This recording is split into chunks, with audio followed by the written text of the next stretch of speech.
नमस्कार दोस्तों, मैं राजन तिवारी स्वागत करता हूं आपका इंडिया इनसाइट्स पर। आज का क्या न्यूज़ है? तो दरअसल आज का न्यूज़ है वही पुरानी न्यूज़ में से कुछ आगे का न्यूज़, यानी कि डीएसपी रंजीत रजक के बारे में और तमाम जो 18 ऑफिसर्स हैं उनके बारे में। आप लोगों को एक वीडियो में मैं बता चुका था कि एक डीएसपी रंजीत कुमार रजक हैं जो 2012 में शामिल थे बीएसएससी के जेई के घोटाले में, यानी जूनियर इंजीनियर के घोटाले में। 2011 में एक वैकेंसी आती है 53वीं से 55वीं, जिसमें वो चयनित होते हैं। इकोनॉमिक ऑफेंस यूनिट 2012 में एक रिक्वेस्ट करती है, आग्रह करती है बीपीएससी से कि इस व्यक्ति को आप ज्वाइनिंग मत दीजिएगा, लेकिन बीपीएससी उसको ज्वाइनिंग देती है। और बाद में 67वीं बीपीएससी पेपर लीक में वो आदमी शामिल पाया जाता है। उसका एक और सहयोगी रहता है राजेश कुमार, जिसको की गिरफ्तार किया जाता है, कृषि विभाग में सहायक है और पहले भी वो एसएससी वगैरह के एग्ज़ाम में जेल जा चुका है, शामिल हो चुका है, भागलपुर का रहने वाला है। और इसी सिंडिकेट का एक और आदमी है जिसका नाम है अविनाश तूफानी। नाम जैसा है काम भी वैसा है, एकदम तूफानी भाई तूफानी है। मतलब नौकरी लगाना हो आप उनसे संपर्क कीजिए, 6-7 लाख रुपया दीजिए और जो है नौकरी लग जाएगा। अविनाश तूफानी जो है राजेश कुमार को बोलते हैं कि भैया छोड़िए ना, बिहार पुलिस में भी सेटिंग करा देंगे, ऐसा कीजिएगा कि जो OMR सीटवा है ना उसको ब्लैंक छोड़वा दीजिएगा और 6-7 लाख रुपया लगेगा और आपका जो है कैंडिडेट का हो जाएगा। दरअसल हुआ क्या कि EOU जब जांच स्टार्ट की तो बहुत सारे तथ्य सामने आए और एक तथ्य सामने आया जिस पर अभी हम लोग बात करेंगे पहले। इसके बाद मैं और थोड़ी सी कहानी सुनाऊंगा, आप पूरा वीडियो देखिएगा आराम से।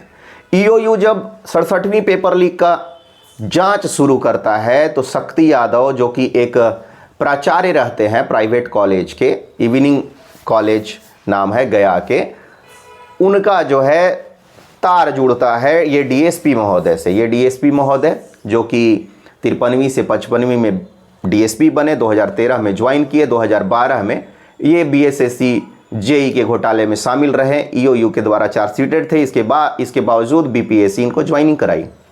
अब ये जो अविनाश तूफानी है इसने राजेश कुमार को भेजा था कि जो रंजीत कुमार रजक जो प्रीलिम्स निकालते हैं वो कैसे निकालते हैं, तो अपना पेपर जो है ब्लैंक छोड़ देते हैं OMR सीट और बाद में उसको जो है भर दिया जाता है। तो ये तो हो गया प्रीलिम्स का खेला जो बीपीएससी में होता है। ये तो पता चल गया चार्जशीट से इकोनॉमिक ऑफेंस यूनिट का। इकोनॉमिक ऑफेंस यूनिट हाल में ही इन पर चार्जशीट लाई है और पहले से केस दर्ज। चार्जशीट क्या होता है, जब जांच कर लिया जाता है उसके बाद में चार्जशीट लाया जाता है। एक एक चीज़ जब जांच लिया जाता है कि ये चीज़ शामिल है तो इसके बाद में चार्जशीट लाती है और फिर मूव करती है कोर्ट की तरफ में जो जांच संस्थान है। तो इनके खिलाफ में चार्जशीट लाया गया है। तो कई तरह की कहानियां हैं। इसके बाद में इनका एक भाई और इनका बहनोई भी शामिल रहा है। 56वीं से 59वीं में बोला गया कि उनको बहुत अच्छे नंबर मिले थे। अच्छे नंबर किस में मिले थे? मेंस में, प्रीलिम्स में नहीं। तो मेंस में अच्छे नंबर मिले थे और इंटरव्यू में मिले थे बहुत कम नंबर, 150 में 49 और मेंस में मिले 850 से ऊपर नंबर। तो फिर इकोनॉमिक ऑफेंस यूनिट ने सारे लोगों की, ऐसे लोगों की एक सूची बनाई जिसमें 18 ऑफिसर्स शामिल थे। इसमें अगर मैं आपको बताता चलूं तो 63वीं में चयनित एक महिला अभ्यर्थी जो है बीपीएससी की पदाधिकारी की पत्नी है। और बहनोई और भाई वाला तो बता ही दिए हैं, रंजीत कुमार रजक के भाई और बहनोई। इसके बाद में 56वीं से 59वीं में ही आईपीएस का एक भाई है जो अधिकारी बना है बीपीएससी का।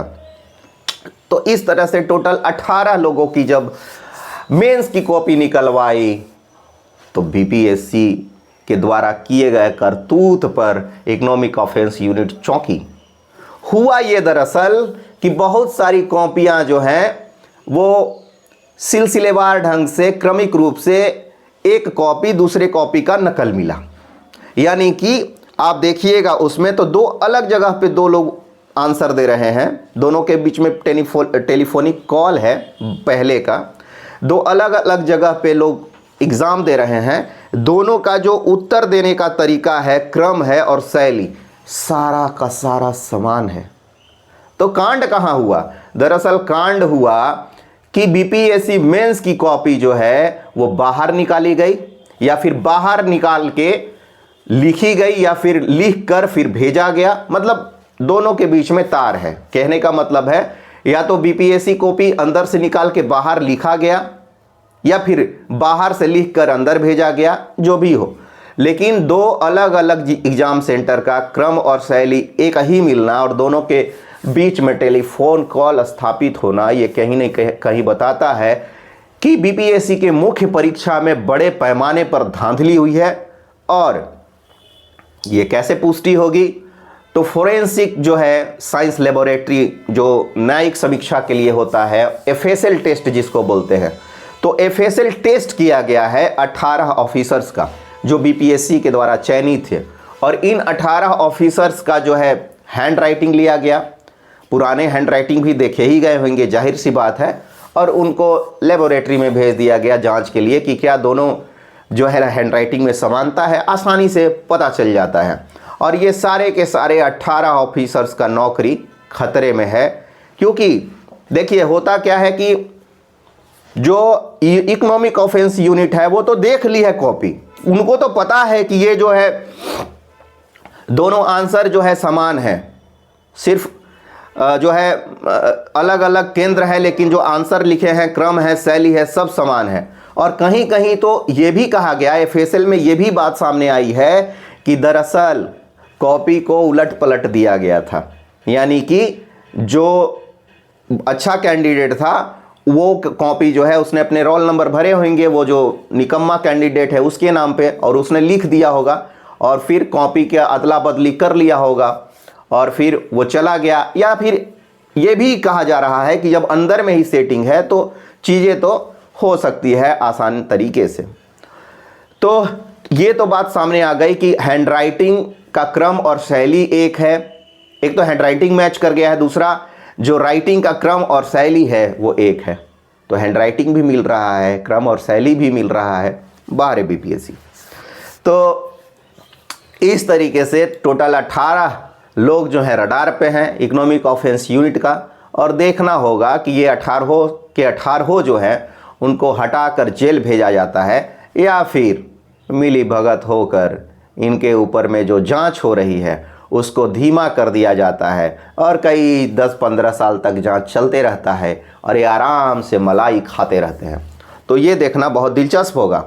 देखिए बिहार पुलिस में भी धांधली की बात आ रही है बीपीएससी के इस वाले जो है जांच से। दरअसल हुआ क्या कि एक तो ये अविनाश तूफानी का आया, इसने बोला कृषि सहायक जो है राजेश कुमार को कि जो आप पुलिस वाले में ओएमआर ब्लैंक छोड़ दीजिए, हम जो है भरवा देंगे, आपका काम हो जाएगा। दूसरा एक जो है रंजीत कुमार रजक जो डीएसपी हैं, इनका एक कुक हुआ करता था प्राइवेट। वो प्राइवेट कुक जो है एक दिन बहुत अच्छा कुछ नॉनवेज जो है बना के खिलाता है। इसके घर पे पुलिस ऑफिसर आए रहते हैं, बिहार पुलिस के बड़े पदाधिकारी, डीएसपी साहब के घर पे। तो वो जो है पुलिस पदाधिकारी देखते हैं कि अरे भाई ये कौन बनाया है, तो पूछते हैं तो बोलता है ये मेरा प्राइवेट कुक है। तो वो जो प्राइवेट कुक होता है डीएसपी रंजीत कुमार रजक का, वो जो है बहुत अच्छा खाना बनाता है। इसके कारण देखते हैं कि रुचि दिखा रहे हैं ऊपर के जो है उच्च स्तरीय पदाधिकारी। तो डीएसपी रंजीत कुमार रजक उस जो निजी जो कुक है उनका बड़े पुलिस ऑफिसर्स को दे देते हैं। और जब वो बड़े पुलिस ऑफिसर्स के घर पे जाता है तो बहुत अच्छा हो जाता है उसका जीवन। जानते हैं क्या होता है? मैं पहले भी बता चुका हूं कि वो बिहार पुलिस में बहाल कर लिया जाता है। वाह रे रंजीत कुमार रजक। तो 56वीं से 59वीं में भी धांधली हुई, 63वीं में भी धांधली हुई। और अगर रंजीत कुमार रजक इसी तरीके से प्रीलिम्स पास किया है, यदि रंजीत कुमार रजक इसी तरीके से मेंस पास किया है, तो कहना ना होगा कि 53वीं से 55वीं में भी धांधली हुई है। यानी कि 53 से लेके और 67 तक जितनी भी एग्जाम हुई बीपीएससी की, सभी में धांधलियां हुई है। ये कहीं ना कहीं बीपीएससी के ऊपर में प्रश्न चिन्ह खड़ा करता है और खड़ा करता है प्रश्न चिन्ह सरकारी रवैये पे भी। और नीतीश कुमार जो कहते हैं कि मैं सुशासन की सरकार चला रहा हूं, और इनका जो मुख्य प्रवक्ता है निर्लज कुमार, वो कहता है कि भैया हमको तो सबूत दे दो। ले लो भाई सबूत, 53वीं से 67वीं तक का सबूत ले लो, और शर्म आता है तो कम से कम इस्तीफा दे दो। तुम लोग राजनीति छोड़ दो, राजनीति करना छोड़ दो, क्योंकि तुम लोगों के बस का बात नहीं है राजनीति करना। तुम लोगों के बस का बात नहीं है इतने बड़े संवैधानिक पद के सूचिता पर बैठते हुए और सूचिता का पालन करना।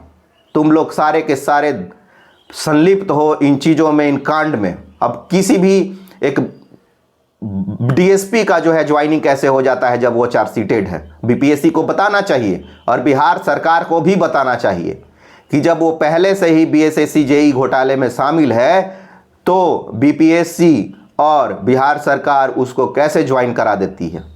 ये कहीं ना कहीं मिली जुली से ही हुआ है। उसके प्राइवेट कुक को नौकरी दिया जाना कहीं ना कहीं मिली जुली से हुआ है। उसके अविनाश तूफानी के द्वारा, जो उसका शागिर्द है, उसके द्वारा कहा जाना कि आप जो है बिहार पुलिस का ओएमआर सीट ब्लैंक छोड़वा दीजिए, हम जो है भरवा देंगे, करवा देंगे, 6-7 लाख रुपया लगेगा। ये कहीं ना कहीं उसके द्वारा कहना ये आपसी संलिप्तता को दिखाता है। तो कौन से दूध के धुले हुए हैं ये निर्लज कुमार और नीतीश कुमार। तो ये है आज का न्यूज। कुछ और अपडेट होगा तो मैं अपडेट करूंगा। 500 जो पदों की बहाली की बात आ रही है बीपीएससी में फिर से, वो कहीं ना कहीं मुझे लग रहा है अफवाह है। हालांकि दैनिक हिंदुस्तान में छपा है, पुरानी न्यूज़ है, कोई कह रहा है, कोई कह रहा है नई न्यूज़ है। तमाम तरह के उस पर जो है अभी प्रश्न चिन्ह है। लेकिन इस तरीके से बीच में जो है, चूँकि प्रीलिम्स हो चुका है, तो शायद ही जो है 500 सीटों को उसमें जोड़ा जाए। तो ये था आज का हमारा वीडियो पसंद आए तो लाइक कीजिए, सब्सक्राइब कीजिए। बहुत बहुत धन्यवाद।